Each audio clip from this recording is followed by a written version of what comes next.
Hello, I'm Father Samba. I bring you the news and the tunes. So let's get right into the news. If you haven't noticed, there's been a drop in college admissions lately because of the COVID-19 pandemic. What has already happened is that the governor has given free tuition to people over the age of 25 who have not earned a degree, as well as essential workers free college tuition at community colleges. But there are other colleges that have gone beyond and have offered free or assisted tuition for other conditions. Here's a list of some of them. The title of the article is Free College Tuition, Michigan. Which schools offer what? They're going alphabetically. Let's start with Albion College. Albion. Tuition is covered for Michigan students from families earning less than $65,000 a year. Alma College. Free tuition for students who live or attend high school in Detroit and who have annual family incomes under $65,000. Central Michigan University, Mount Pleasant. CMU will guarantee financial aid that covers tuition for students from families with household incomes under $50,000. Eastern Michigan in Ypsilanti. I might be butchering that. Let me know in the comments. There are no comments, but just let me know in Instagram. Full paid tuition for first-year students who have at least a 3.0 grade point average in high school and are eligible for the federal Pell Grant. So FAFSA, if you don't know. People who tops have family income of $50,000 or less. Ferris State University, full tuition for first-time college students with 3.0 or higher. And let's see here, they offer, income family less than $24,000 a year. There you go. Grand Valley in Allendale. If you're in West Michigan, Grand Valley is the big school. Full paid tuition for full-time students from 6 counties: Kent, Ottawa, Calhoun, Muskegon, Wayne, and Grand Traverse, who are from families with household incomes under $50,000 and have less than $50,000 in assets outside of things like the home. Okay, that's pretty good. There are plenty of people living in those areas. Plenty of those people need college. Let them go, and if they go to Grand Valley. Michigan State University in East Lansing. Let's see here, $26,000. Oakland University in Rochester. So let's see here. $41,000 through families earning as much as $140,000 are considered. Saginaw Valley, $50,000. University of Michigan, Ann Arbor. Families' household incomes under $65,000 a year and less than $50,000 in assets outside of the home. Keep in mind this is Michigan in Ann Arbor, not in Flint, and not in Dearborn. Just so you know. If you're in Detroit, though, Wayne State University, if you graduated Detroit High School with a limit on family income, you can get full tuition at Wayne State University.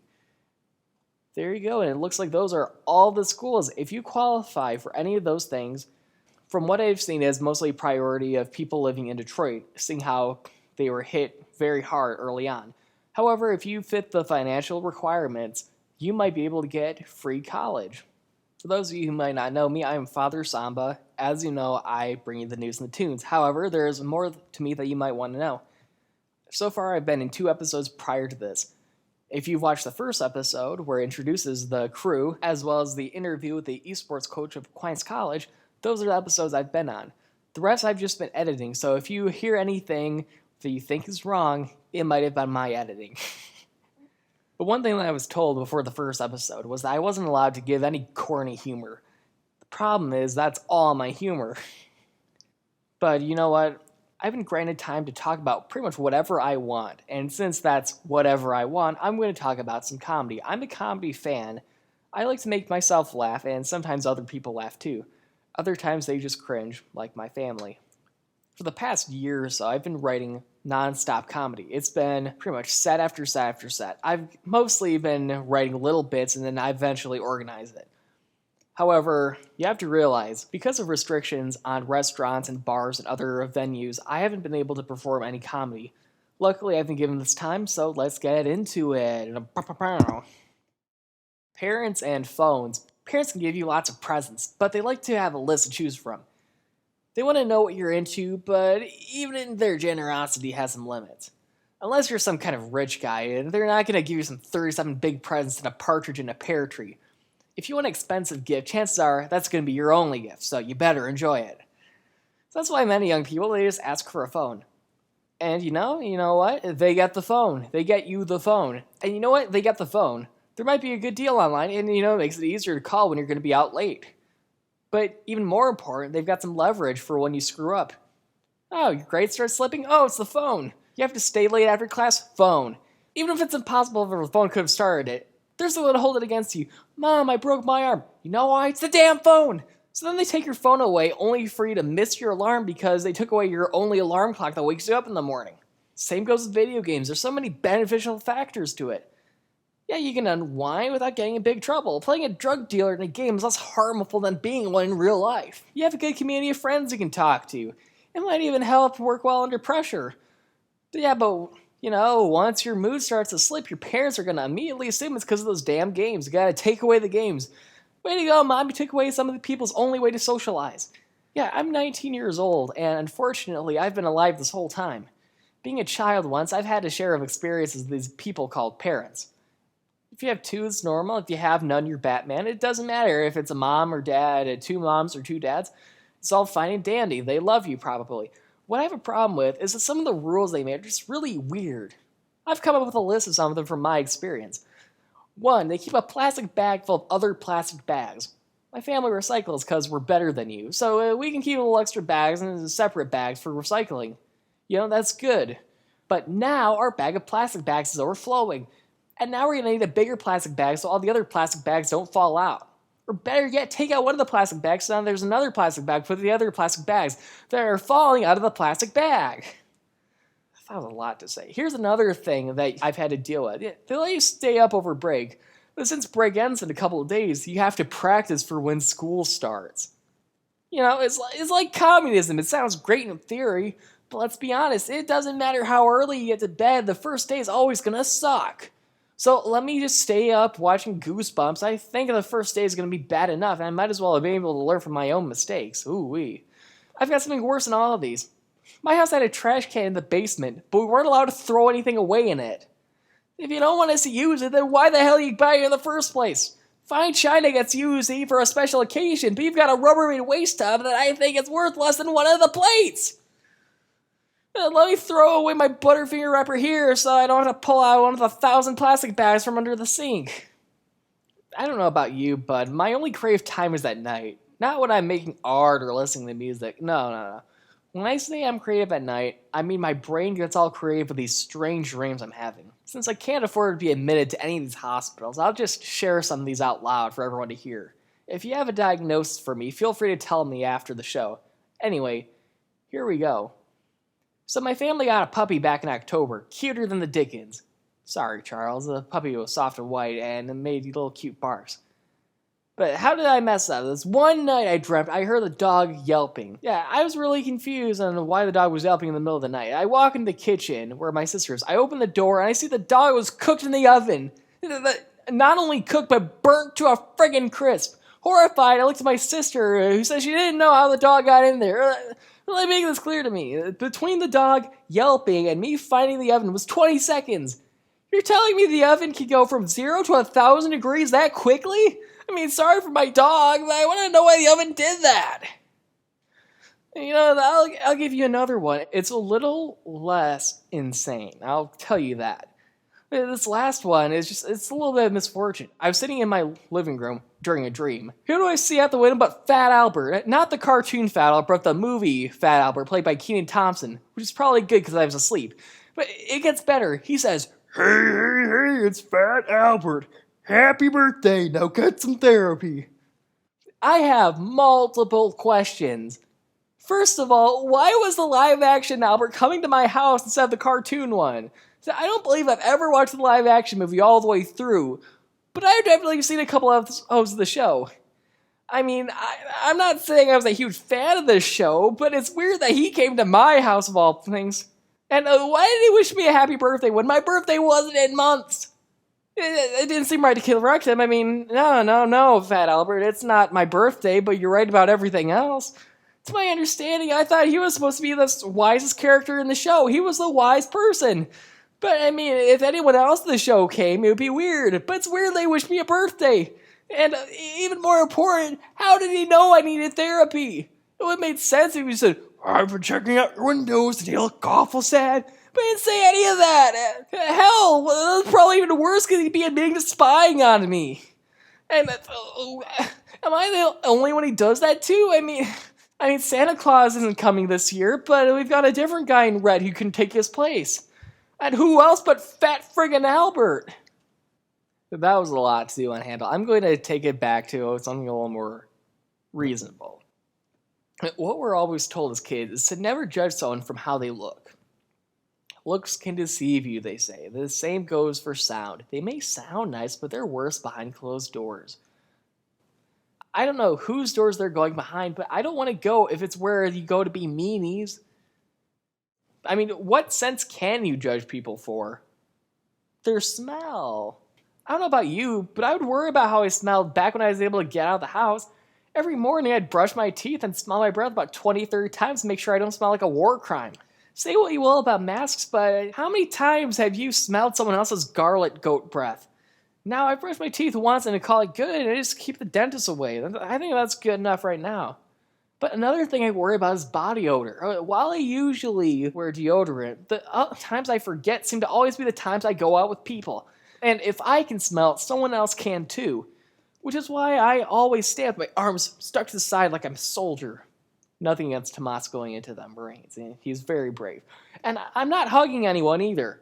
Unless someone wants a wet shirt, you better keep your space. Now that I state that I'm not an angel, let me call out some other people. Back in elementary school, I hit my growth spurt pretty early. That meant I was much taller than everyone else for quite a long time. And while we had to stand in line, I was behind plenty of people's heads. I wasn't creeping up on anyone, but I could smell some of their hair, and some of these people definitely need to be familiar with a thing called shampoo. I'm not at all saying I was like Joe Biden, just sniffing people's hair like... But with how stinky some of these kids were, it just couldn't be avoided. As middle school happened, there was another horrible smell experience. Axe body spray. You might think it was just the boys who'd abuse the hell out of it, but it wasn't for my school. No, where I'm coming from, it was the girls who would spray it all over the locker rooms. We'd be getting ready for gym class, but all we smelled was apple chemicals and BO. Ugh, our teacher could smell it too, and she banned it in the locker rooms. We might not have found bombs in Iraq, but there's certainly some chemical warfare going on in those locker rooms. We may have graduated out of that middle school angst, but that doesn't mean that everyone graduated from smelling bad. I've had to ride the school bus plenty of times in high school, and some of these smells are too brutal for war. No one tell me about a trend where you would just take baths in hot dog water. What's worse is what smells good in a bun does not smell good on a bus. It's just 2 out of the 3 letters. This time 2 out of 3 is bad.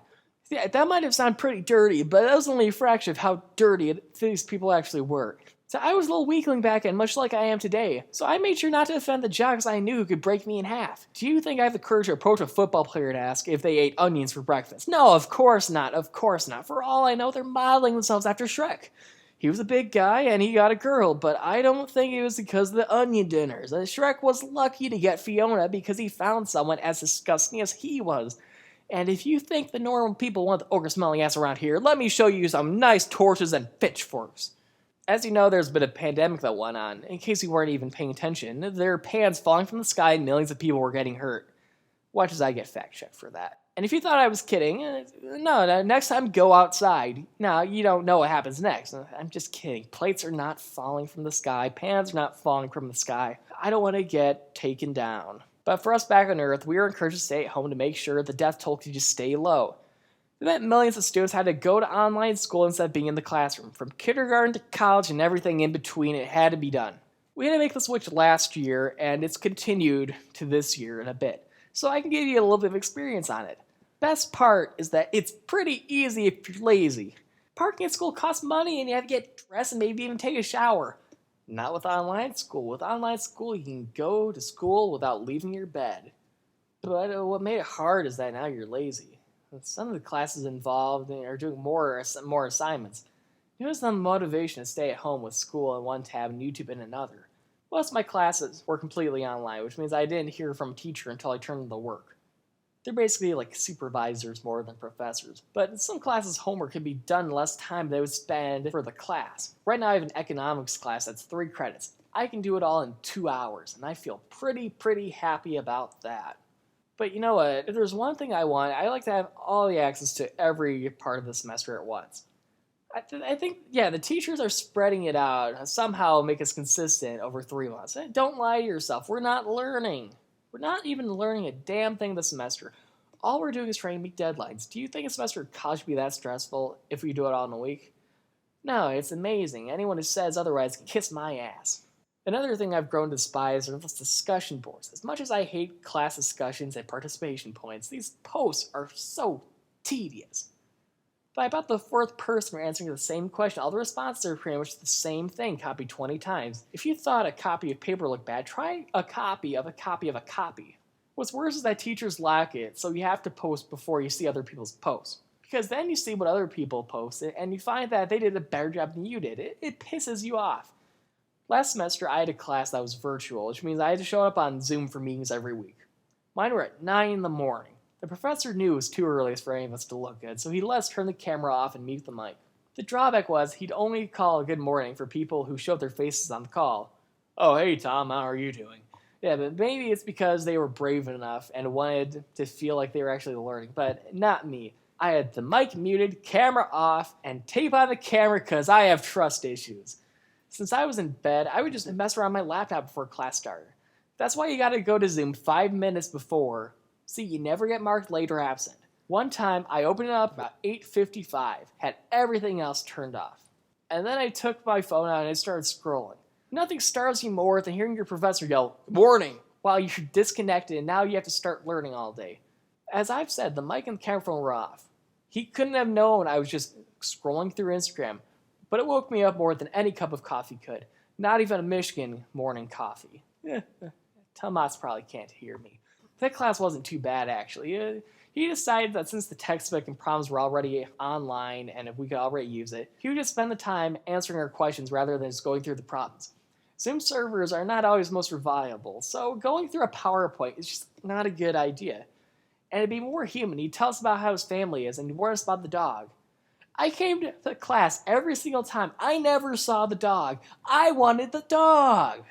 Now instead of getting the dog, I learned about statistics and z-tests and shit. I learned about z-tests and chi-square tests and all of that.